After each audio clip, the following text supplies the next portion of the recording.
Hey there, this is Bryan Barletta, and this is Sounds Profitable for Tuesday, August 23rd, 2022. Podcast ad delivery. Make better sandwiches.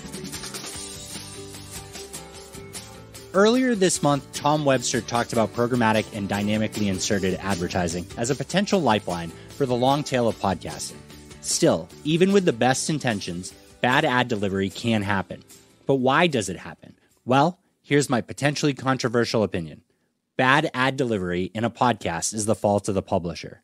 Not solely the publisher's fault, but ultimately the publisher's fault, as they sign the contracts with whichever advertiser or intermediary partner provided the ads.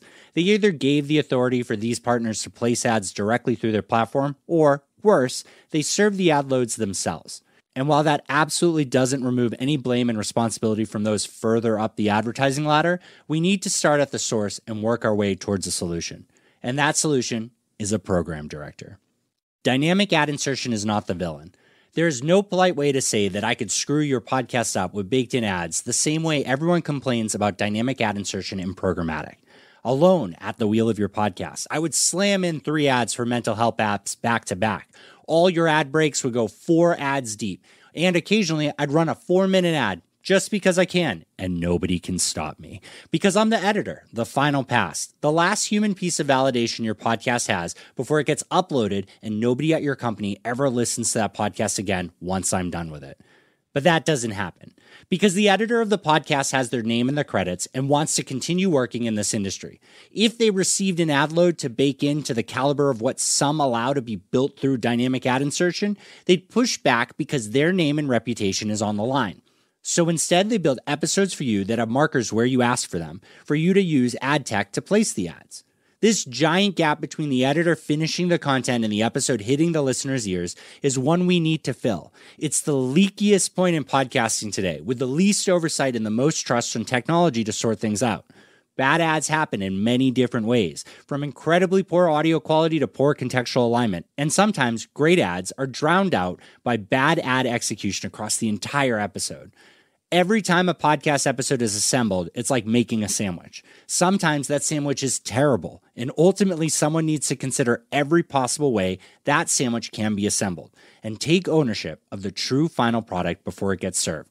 Which is why the only true answer to this solution is an individual or team responsible for signing off on the complete package, the show stuffed to the brim with potential ads, and confirm that it fits their vision fully.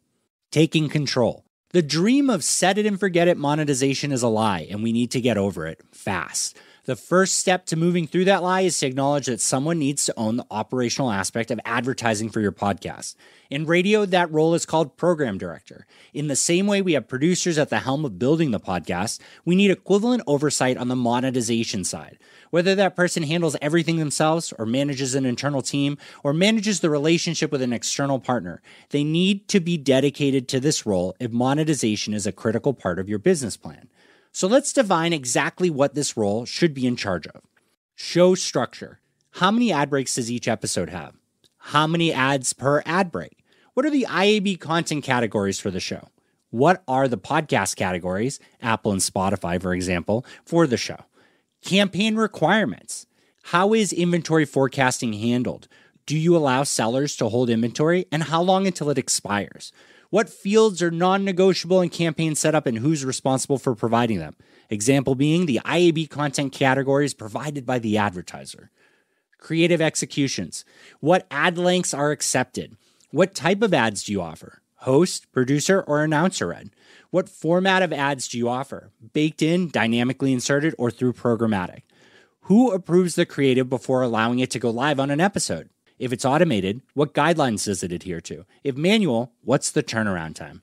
Business decisions. What third-party solution do you work with for prefix attribution, dynamic ad insertion attribution, and brand lift surveys? Are you willing to work with others? Who covers the costs of using third-party attribution or analytics solutions? Do you provide third-party validation such as air checks, analytics, and brand suitability?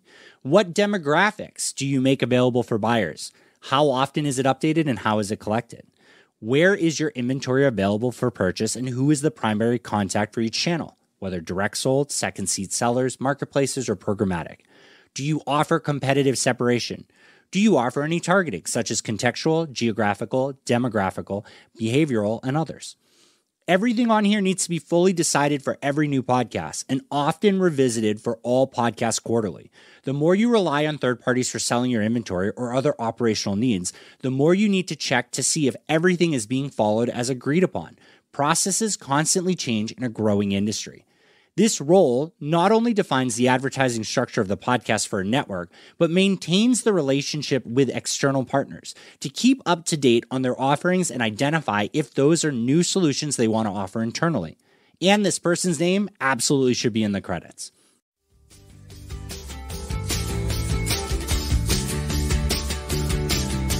Wrapping it up. Advertising is a major part of podcast industry, and allowing advertisers to be blamed for shortcuts publishers or ad tech partners take is incredibly damaging. We do need better tools. That's crystal clear. But better tools do absolutely nothing if nobody is steering the ship. By splitting these responsibilities between multiple people, you have no clear leadership from the ad operations side of your business. Nobody is 100% committed to these incredibly critical tasks, and ultimately, they'll let them fall by the wayside. And all of these decisions are interconnected. And maybe during a recession is the wrong time to advocate for a new hire, but consider that someone internal to your company already knows or does a substantial amount of this work. Perhaps they could pivot into this role. We're in the age of optimization for podcasting. Inventory is filling up. Strategy is going to matter more than anything else. This role is the first step in guaranteeing that you can maximize margin while the industry swells around us.